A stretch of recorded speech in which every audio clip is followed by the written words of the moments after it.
বাংলাদেশের বিপক্ষে হেরে মনোবলে বিরাট ধাক্কা লেগেছে অস্ট্রেলিয়ার। মেকাই টেস্টের আগে দলটি ঘুরে দাঁড়ানোর চেষ্টায়। তার আগে দলের তারকা ব্যাটার অ্যালেক্স কেরি জানালেন ঘুরে দাঁড়াতে কতটা মরিয়া তারা। প্রশংসা করেছেন বাংলাদেশের দুর্দান্ত বোলিংয়েরও।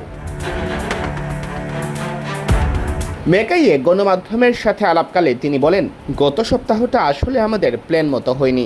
আমরা এসব নিয়ে কথা বলেছি। স্বাভাবিকভাবেই অনেক কথা হয় নিজেদের মধ্যে। অল্প সময়ের মধ্যেই ঘুরে দাঁড়ানোর চেষ্টা করছি আমরা। সবাই ঘুরে দাঁড়াতে মরিয়া, এগিয়ে যেতে মরিয়া। এরকম চ্যালেঞ্জে পড়লে আমরা ভালোভাবেই ঘুরে দাঁড়াই।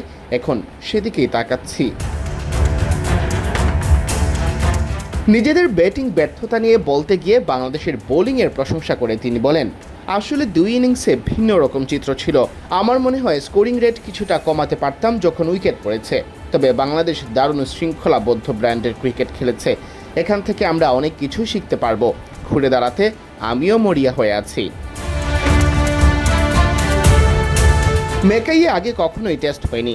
এখানকার উইকেট কন্ডিশন কেমন হবে তা নিয়ে তাই ধোঁয়াশা রয়েছে। কেরি জানালেন, আবহাওয়া অনেক গরম, আর্দ্রতাও আগের মতো নয়। উইকেট নিয়ে এখনই মন্তব্য করাটা বেশি দ্রুত হয়ে যাবে। আরও 3-4 দিন বাকি আছে। এখানে আগে খেলেছি, দারুণ জায়গা খেলার জন্য। আউটফিল্ড উইকেট সবই দারুণ। আশা করছি ভালো উইকেট হবে, অত শক্ত হবে না।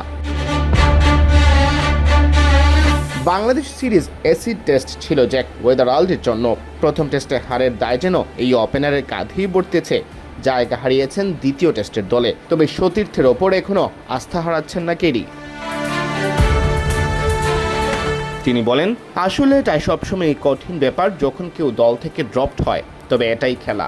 তাকে আমি বার্তা দিয়েছি এবং আমার সাপোর্ট দিয়েছি। আশা করছি সে দ্রুতই বাউন্স ব্যাক করতে পারবে এবং আমাদেরকে আরও একটা ফাইনালে নিয়ে যেতে পারবে। তার বয়স 30-এর ঘরে এবং দারুণ ক্লাস রয়েছে। সিয়াম চৌধুরী, বিডি ক্রিক টাইম।